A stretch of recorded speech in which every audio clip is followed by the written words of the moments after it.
everyone, welcome to Mahabudhi Shambhu coaching classes. Maninder this side. आज हम rules of debit and credit under modern approach study करेंगे. Under traditional approach मैंने already cover कर दिया है. अगर आपको देखना है तो लिंक डिस्क्रिप्शन बॉक्स में गिवन है, आप उसको देख सकते हो, अंडरस्टैंड कर सकते हो. आई रिकमेंड कि इसको समझने से पहले आप एक बार ट्रेडिशनल अप्रोच को समझ लीजिए. दोनों का अपना इंपॉर्टेंस है.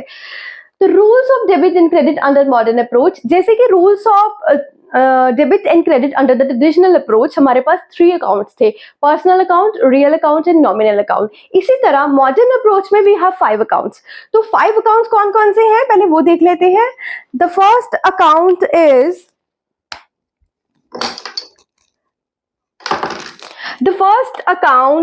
assets account. The second one is expenses account. Third one is liabilities account. Fourth one is revenue account. And the fifth one is capital and drawings account. Capital and drawings account. Assets क्या होते हैं मैंने already इस पे एक video बना रखा है, अगर आपको देखना है तो आप देख सकते हो. एसेट्स कोई भी ओन रिसोर्सेज होते हैं जिसका मॉनेटरी वैल्यू होता है, which we can exchange, which we can sell. Assets जो होते हैं, अगर उसके रूल्स को हम स्टडी करें, अगर एसेट्स इंक्रीज हो रहे हैं तो हम लोग उसको डेबिट करेंगे. अगर एसेट्स डिक्रीज हो रहे हैं तो हम उसको क्रेडिट करेंगे. एसेट्स में हमारे पास fixed asset, current assets, operating assets, non operating assets, तो different types of assets we have. Fixed में हमारे पास लैंड, बिल्डिंग, फर्नीचर, इक्विपमेंट, ये सब चीजें आ गई. टैंजिबल हो गया, फर्दर इनटैंजिबल हो गया. इनटैंजिबल में we have patent, copyright, trademarks. तो आप उसको एसेट्स का वीडियो देख सकते हो. अभी हम रूल्स पे फोकस करेंगे. अगर डेबिट है तो it means the asset is increasing. अगर एसेट हमारा कम हो रहा है, हमारे बिजनेस में एसेट कम हो रहा है, बिजनेस से एसेट जा रहा है, तो हम उसको क्रेडिट करेंगे. इसकी एग्जांपल देख लेते हैं हम. Example, furniture purchased. Furniture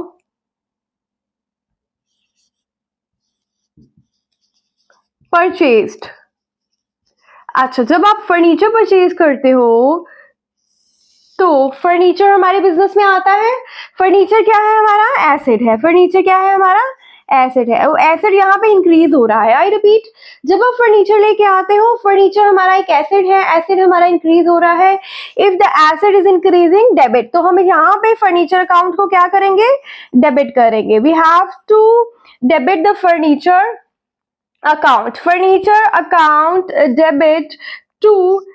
okay, जब हम एसेट्स को बाय करेंगे तो कैश देंगे, तो कैश हमारे बिजनेस से जाएगा. Cash is going out of the business. तो जब कैश डिक्रीज होगा तो क्रेडिट होगा, क्योंकि कैश भी हमारा एसेट है. जब एसेट डिक्रीज होगा तो क्या होगा? क्रेडिट होगा. यहाँ पे दूसरी टर्म जो हम यूज कर रहे हैं वो है कैश. दूसरा अकाउंट हमारे पास कैश है, कैश हमारा एसेट है, और एसेट भी यहाँ पे डिक्रीज हो रहा है. अगर डिक्रीज होगा तो क्रेडिट करेंगे. तो furniture account debit to cash account, ये हमारा जर्नल एंट्री बनेगा. So I hope it's clear to everyone. अगर हमारे पास एसेट है कोई तो रूल क्या फॉलो करेंगे? अगर इंक्रीज होगा तो डेबिट, डिक्रीज होगा तो क्रेडिट. और फर्नीचर परचेज का मैंने आपको जर्नल एंट्री बता दिया. After the assets we have expenses. Expenses को समझ लेते हैं. एक्सपेंसेस क्या होते हैं? जब हम किसी चीज को बाय करते हैं तो हम लोग उसके लिए पे करते हैं. तो परचेजेस भी हमारा एक एक्सपेंसेस की कैटेगरी में आएगा. Let me clean this first. Okay, we have expenses. Expenses में क्या क्या आएगा हमारे पास? परचेजेस हमारे एक्सपेंसेस में आएंगे. जब हम कुछ परचेज करते हैं, वी पे फॉर दैट. सो परचेजेस जो है हमारा एक्सपेंस में आएगा. आफ्टर द परचेजेस हमारे जो भी बैड डेट्स होते हैं, जितने भी हमारे बैड डेट्स हैं जिनसे हमें पैसे लेने थे लेकिन वो आने की अब कोई पॉसिबिलिटी नहीं है, वो बैड डेट्स हो गए हमारे. उसके अलावा हमने कोई रेंट पे किया है, कोई सैलरी पे की है, कोई इंश्योरेंस पे किया है, इंटरेस्ट पे किया है, कमीशन पे किया है, डिविडेंड पे किया है, वो सब हमारे एक्सपेंसेस होते हैं. ठीक है, तो सैलरी, रेंट पेड, ये हमारे एक्सपेंसेस हैं। इसके अलावा आपने कोई कैरेज पे करा है या स्टेशनरी के लिए कोई एक्सपेंस करा है, post station, these all are expenses. अब एक्सपेंसेस के लिए हमारा क्या रूल होगा? एक्सपेंसेस के लिए भी हमारे पास सेम रूल है, अगर इंक्रीज हो रहा है तो डेबिट, अगर डिक्रीज हो रहा है तो क्रेडिट। देखिए एक्सपेंसेस और एसेट्स के लिए हम एक ही रूल फॉलो करेंगे, अगर एक्सपेंसेस इंक्रीज हो रहे हैं तो डेबिट, अगर एक्सपेंसेस डिक्रीज हो रहे हैं तो क्रेडिट। ये हमने दोनों में यही रूल फॉलो करना है। अब इसका एक्सपेंसेस का एक एग्जांपल देख लेते हैं। मैंने बोला सैलरी, सैलरी हमारा एक्सपेंस है, क्योंकि जब हम सैलरी पे करते हैं, suppose we are going to pay the wages, that is expense for us, that is expense for the business. जब हम किसी को पे करते हैं वो एक खर्चा ही है, वो हमारा एक्सपेंस ही है।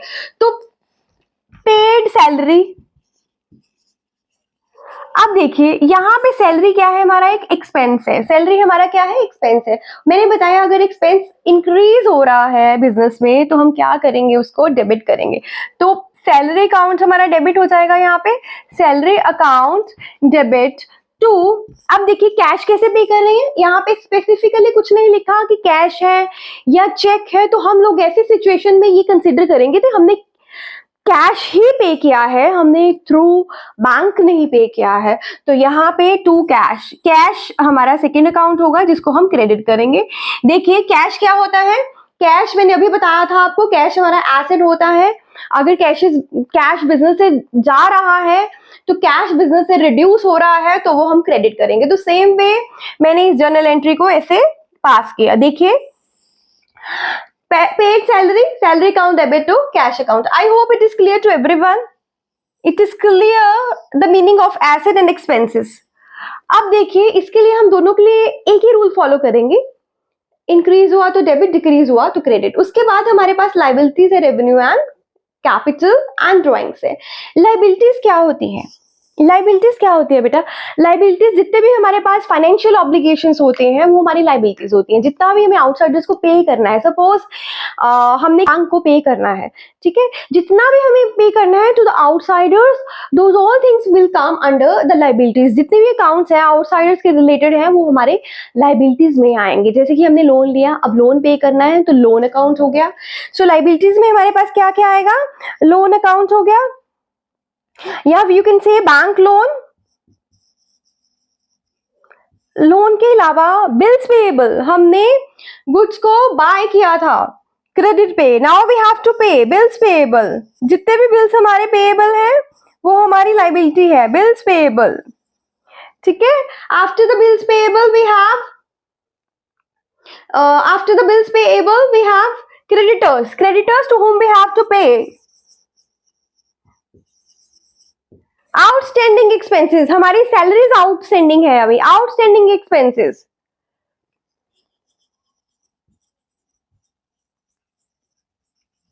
आउटस्टैंडिंग एक्सपेंसेस, ओवरड्राफ्ट, डिबेंचर्स, जैसे हम शेयर्स इशू करते हैं वैसे हम डिबेंचर्स भी यूज करते हैं, debentures. So these all things will come under the category of liabilities. ये हमारी सारी लाइबिलिटीज है। अब लाइबिलिटीज के केस में हमारा रूल क्या होगा बेटा, लाइबिलिटीज के केस में जो हमारा रूल होगा वो इसके ऑपोजिट होगा। जैसे इंक्रीज हो रहा है तो डेबिट, डिक्रीज हो रहा है तो डेबिट। तो in case of liability increase हो रहा है तो क्रेडिट, डिक्रीज हो रहा है तो डेबिट। तो late me clean the board first. Let's understand the rules for liabilities. अगर इंक्रीज होगी लाइबिलिटीज तो क्रेडिट, अगर डिक्रीज होगा तो डेबिट। अगर इंक्रीज होगा तो क्रेडिट, अगर डिक्रीज होगा तो डेबिट। अब लाइबिलिटीज में क्या है, एग्जाम्पल देख लेते हैं। Goods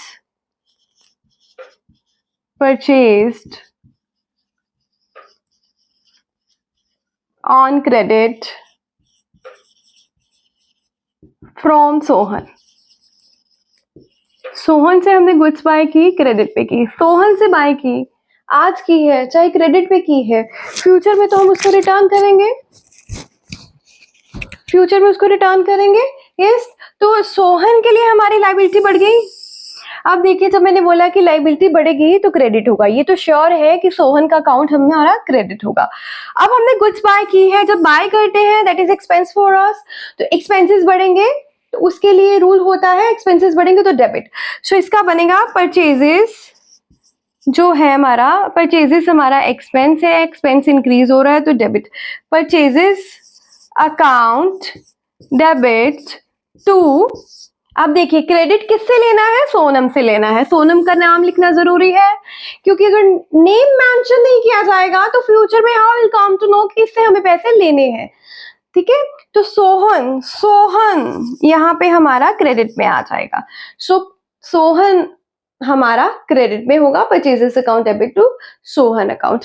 after that we have revenues. Revenue क्या होता है बेटा, रेवेन्यू में सारे गेन्स आ जाते हैं आपके, जितने भी गेन्स होंगे और जितनी भी आपकी इनकम्स होंगे, इनकम्स एंड गेन्स जो है आपके वो आएंगे हमारे रेवेन्यू में। इनकम एंड गेन जो है हमारा रेवेन्यू में आएगा।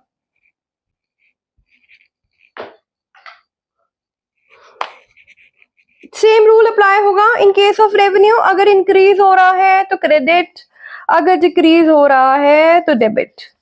दोनों में एक ही रूल होगा, अगर इंक्रीज हो रहा है तो क्रेडिट, अगर डिक्रीज हो रहा है तो डेबिट।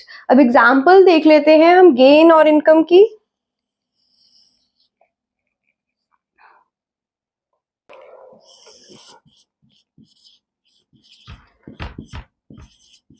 ठीक है, रेवेन्यू में एग्जांपल देखते हैं। Example, goods sold for cash. अब देखिए आपने गुड्स सेल करी, आपके पास क्या आया, कैश आया। सो कैश अकाउंट डेबिट, क्योंकि कैश हमारा एसेट है, एसेट इंक्रीज हो गया तो डेबिट। अब देखिए गुड्स सेल करी है हमने, सेल करते हैं तो हमारा रेवेन्यू होता है, हमारे लिए इनकम है वो। एक तरह से जो गुड्स सेल करते हैं वो हमारा रेवेन्यू, सेल्स जो होता है हमारा रेवेन्यू का पार्ट है। तो सेल्स अकाउंट हो जाएगा क्रेडिट यहाँ पे, sales to sales account to cash account debit to sales account. I hope you all understand कि रेवेन्यू हमारा क्रेडिट और डेबिट। और रेवेन्यू में बेटा क्या क्या आएगा, रेवेन्यू में कौन कौन सी आइटम्स आएंगी, गुड्स को सेल करेंगे तो वो रेवेन्यू का पार्ट है, तो सेल्स करेंगे तो रेवेन्यू होगा। और commission received, rent, dividend received, ये सब हमारा रेवेन्यू का पार्ट है। बैड डेट्स रिकवर, कोई बैड डेट्स है अब वो आपके रिकवर हो रहे हैं, बैड डेट्स रिकवर्ड। सो ये आपके रेवेन्यू का पार्ट है। तो आई होप कि आपको इसकी जर्नल एंट्री, आपको इसका रूल और आपको इसमें क्या क्या आएगा वो सब क्लियर हो गया।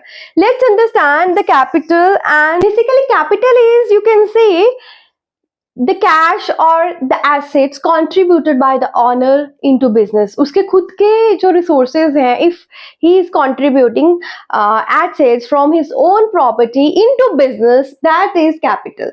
जो proprietor पैसा लेके आएगा बिजनेस में इन्वेस्ट करेगा वो कैपिटल होगा। what is the purpose of that contribution? to make profit, to earn profit.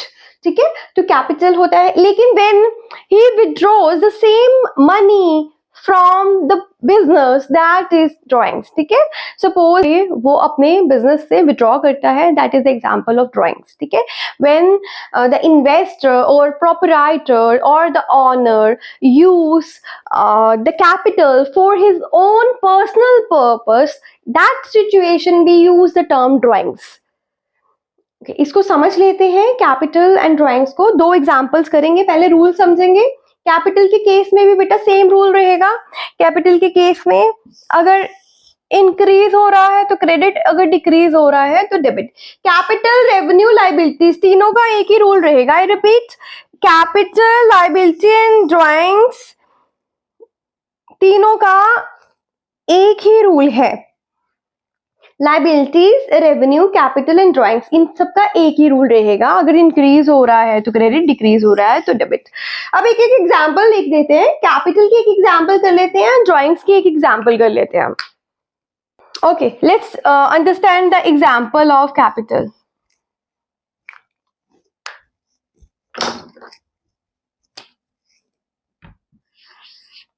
Business started with cash. Business started with cash. देखिए बिजनेस में प्रोप्राइटर पैसा लेके आया, उसने बिजनेस में लगाया. अब देखिए अब जब वो मनी लेके आएगा, पैसा इन्वेस्ट करेगा, तो बिजनेस का क्या इंक्रीज होगा? कैश. कैश हमारा बेटा एसेट है, यहाँ पे एसेट इंक्रीज हो रहा है तो कैश हमारा डेबिट हो जाएगा. मैंने बोला जब एसेट्स इंक्रीज होंगे तो डेबिट होगा. तो cash account debit to capital क्या है? अब देखिए बिजनेस स्टार्टेड, अब जिस मनी से उसने, जिस पैसे से हमने बिजनेस स्टार्ट किया, उसके लिए भी यूज द टर्म कैपिटल. अब यहाँ पे देखिए कैपिटल क्या है? इंक्रीज हो रहा है. तो जब हमारा कैपिटल इंक्रीज होगा, मैंने रूल में लिखा है जब कैपिटल इंक्रीज होगा तो क्रेडिट करेंगे. तो इसीलिए हम लोग कैपिटल को हमेशा क्रेडिट करते हैं टू कैपिटल अकाउंट. ठीक है, I hope it is clear to everyone.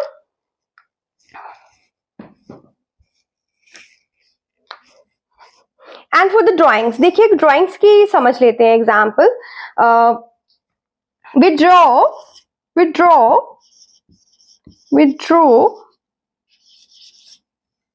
from business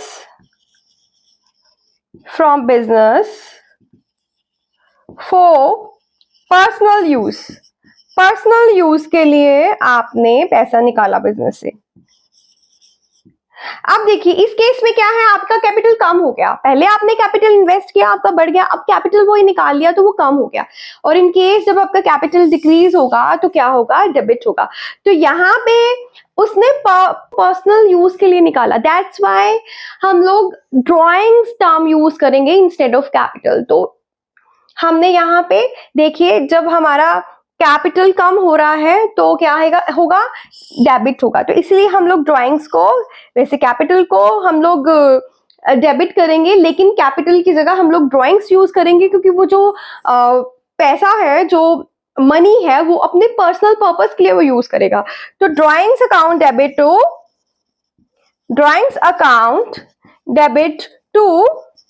अब देखिए ड्राइंग्स अकाउंट डेबिट टू, अब वो क्या निकाल रहा है? कैश निकाल रहा है. तो कैश बिजनेस से जा रहा है, कैश हमारा एसेट है, कैश रिड्यूस हो रहा है तो कैश अकाउंट आ जाएगा. So this is all about the rules of debit and credit under the modern approach. इसको अच्छे से समझ लीजिए. देयर आर 5 अकाउंट्स, इनके रूल्स समझ लीजिए. आई रिपीट कि इन दोनों में एक रूल होगा और इन दोनों में एक रूल होगा. दोनों एक दूसरे के ऑपोजिट रूल्स होंगे.